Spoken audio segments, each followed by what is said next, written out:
And the fact that it's found in the water, downriver, yeah, it's just strange. It's strange.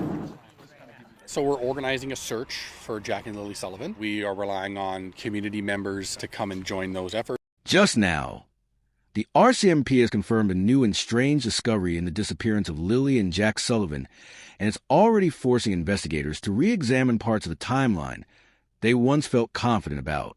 Because what they found isn't just unusual, it's out of place, unexpected, and raising a question no one thought they'd be asking this late into the case. Did someone or something pass through that Riverbank area more recently than believed? Stay with me, because this update changes the tone of the search completely. Before we break down the new discovery, here's where we stand. Lilly, age 6, and her little brother Jack, age 4, vanished from their quiet rural community months ago, leaving behind a mystery that has haunted searchers, neighbors, and investigators ever since. In the first days and weeks, the response was massive, one of the largest coordinated efforts the region had seen in years. Search crews cover miles of dense forest, navigating steep ridges, tangled brush, and narrow game trails. Drone sweeps buzz overhead, capturing aerial footage frame by frame, searching for heat signatures or disturbances invisible from the ground. Along the water, Riverbank teams use poles, underwater cameras, and shoreline grids to check every accessible bend and inlet. Volunteers walk shoulder to shoulder across old logging paths, open field, and forest pockets, so thick the sunlight barely reached the ground. At the same time, RCMP units brought in specialized equipment. K-9 teams, thermal imaging, search boats, all working together to follow even the faintest hint of a trail. But each potential lead faded quickly. A noise in the woods turned out to be wildlife. A piece of fabric belonged to a camper. Footprints were traced back to searchers themselves. In every direction, the effort ran into the same frustrating wall. Nothing.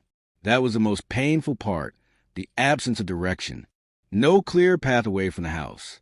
No confirmed footprint indicating which way the children walked. No abandoned belongings marking a trail. Every typical marker investigators depend on simply wasn't there. The community grew quieter. Updates slowed.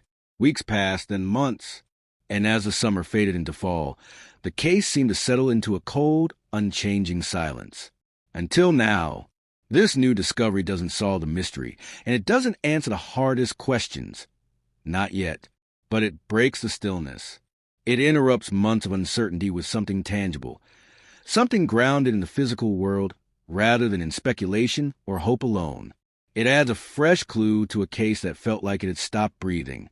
And even though it may be only one piece of a much larger puzzle, it finally offers investigators and volunteers a new place to look, a new direction to follow, and a renewed sense that the Riverbank may hold answers the search never uncovered before. According to the RCMP's confirmation, searchers recently found an unusual arrangement of disturbed soil and misplaced natural debris along a previously cleared section of the riverbank. What makes this discovery stand out is not just the disturbance itself, but the fact that this particular spot had been examined months earlier with precision, mapped out, documented, and ruled out as containing anything meaningful. At that time, the ground had been stable, undisturbed, and showed no signs of recent activity. Now, however, something about the surface has clearly changed. Volunteers describe the soil as looking subtly shifted.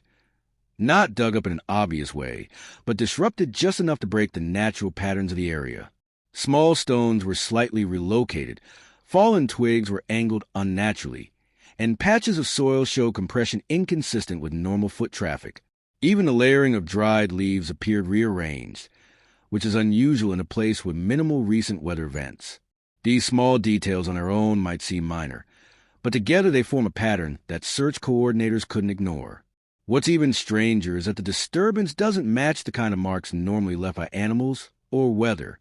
Animals typically leave scattered, irregular signs, paw impressions, digging marks, or trails leading to and from vegetation. Weather leaves streaks, erosion, or runoff pathways. But here, the pattern looks intentional, almost as though something had been placed or moved and then lightly covered again.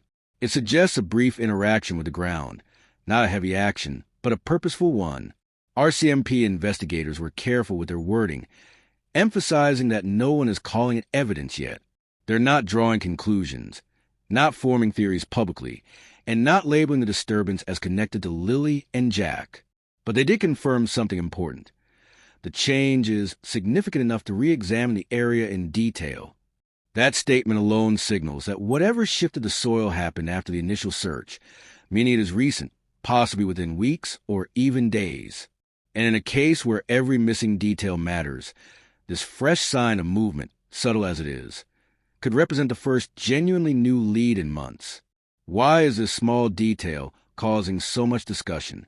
Because the Riverbank has always been one of the most debated, unpredictable, and heavily scrutinized areas of the entire search effort. A place where conditions can change so drastically over time that even experts struggle to determine what is natural and what is not. First, the water levels along this stretch of river have shifted dramatically throughout the seasons. During early searches, the water was higher, colder, and fast-moving, which limited how far investigators could safely explore. Later, the levels dropped, exposing sections of ground that were previously underwater. These fluctuations mean that anything left near the shore months ago could have been washed away, covered, or moved to a completely different spot. It also means fresh disturbances stand out more sharply, because there hasn't been recent weather strong enough to reshape the area. Second, the vegetation along the riverbank grows back with surprising speed. Brush, reeds, and clusters of wild plants have been known to regrow in a matter of weeks, masking footprints, drag marks, and human activity. Search teams constantly fight against nature, reclaiming the terrain. So when volunteers noticed that part of the vegetation in this particular area didn't match the expected pattern of regrowth, and instead looked freshly pressed down or unnaturally shifted, it raised eyebrows immediately.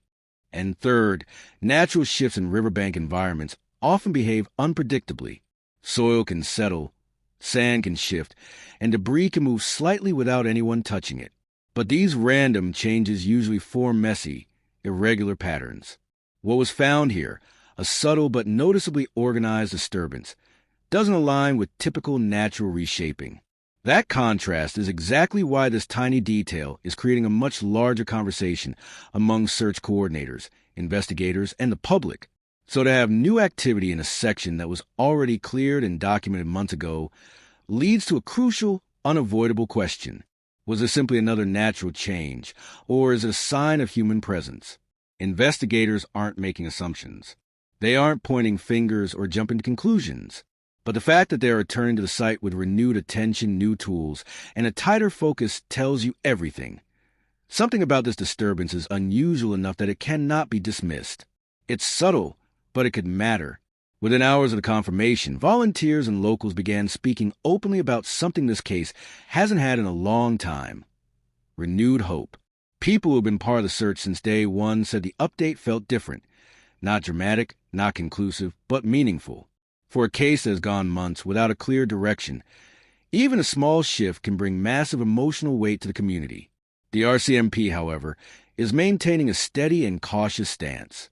They made it clear that this discovery is not evidence of foul play, and it is not proof of the children's current location. But what they did say carries its own importance. The disturbance is operationally relevant.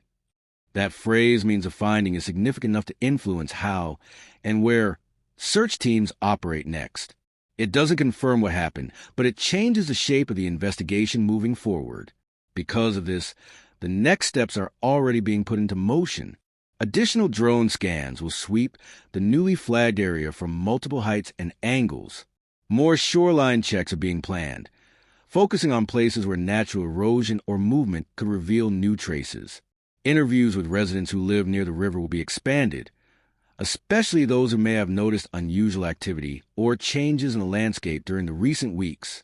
For the first time in months, the search is shifting, not because of speculation, but because of something concrete enough for investigators to act on.